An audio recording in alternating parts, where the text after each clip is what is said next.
Bonjour et bienvenue dans votre revue de presse sur Sen Griot de ce mercredi 29 juillet 2020. À la une des quotidiens, les hommages qui continuent concernant Babacar Touré, surtout suite à la décision du président de la République de baptiser le nom de la maison de la presse au nom du défunt journaliste, considéré comme un pionnier et une figure éminente de la presse privée au Sénégal.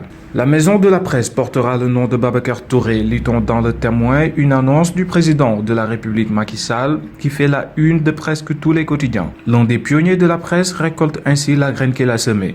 Immortalisé tel un monument, le géant BT peut dormir du sommeil du juste, écrit critique après avoir titré Macky rend à César. Selon Vox Populi, la décision de baptiser du nom de Babacar Touré la maison de la presse, située sur la corniche ouest dakaroise, sera entérinée par décret en Conseil des ministres ce mercredi. Babacar Touré sera ainsi immortalisé dans le béton, indique Walf Quotidien, pour ensuite rappeler que certains avaient émis l'idée de rendre hommage à Sidi Lamine Niasse en baptisant la maison de la presse en son nom.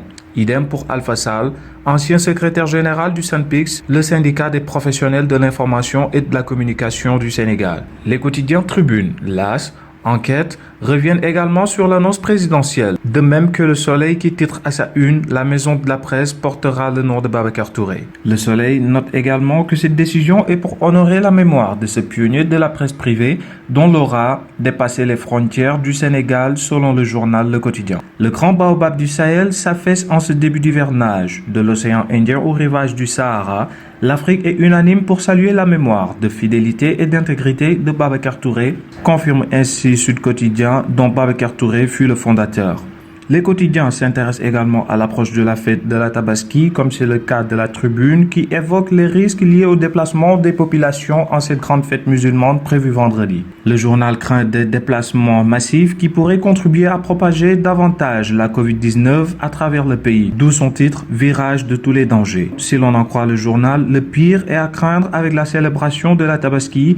Beaucoup de Sénégalais se sentent dans l'obligation d'aller retrouver leur famille pour la fête malgré les risques encourus. Avant, pendant et après cette grande fête, le Sénégal peut tomber dans un creux volcanique de contamination lié à la Covid-19, prévient Tribune, alors même que les cas de coronavirus sont en hausse de 30% depuis l'allègement des mesures anti-Covid, rapporte Vox Populi. Le Soleil traite aussi à sa une d'un sujet connexe relatif à la prise en charge des autres pathologies en période de pandémie.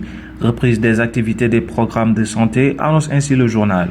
Le quotidien revient sur les perturbations du système judiciaire avec la grève du syndicat des travailleurs de la justice, un mouvement d'humeur qui dure depuis plusieurs semaines et qui a conduit à une année blanche dans ce secteur selon le journal. Plusieurs personnalités judiciaires interrogées par le journal jugent que l'année judiciaire est perdue du fait de cette grève et des restrictions imposées par la Covid-19, d'autant que les vacances judiciaires débutent dans 72 heures, signale le quotidien. Concernant la grève du syndicat des travailleurs de la justice et le bras de fer entamé avec leur ministère de tutelle pour amener les pouvoirs publics à l'application d'accords déjà signés par les deux parties, le Témoin quotidien s'interroge sur la responsabilité de l'ancien garde des Sceaux Ismaïla Madior Fall. Ce dernier a-t-il miné le terrain pour son successeur Malick Sall, s'interroge le journal avant de donner un début de réponse. Sciemment, il aurait signé des accords dont il savait parfaitement que le gouvernement ne pourrait pas les tenir. Enquête, quant à lui, indexe les images polémiques qui inondent les téléfilms, lesquels sont désormais sur le gris depuis que des thèmes jugés sensibles se trouvent abordés sans discernement, sans recul et en ne tenant compte de leur impact sur la société sénégalaise. Entre homosexualité, prostitution déguisée, violence, adultère et franc-maçonnerie,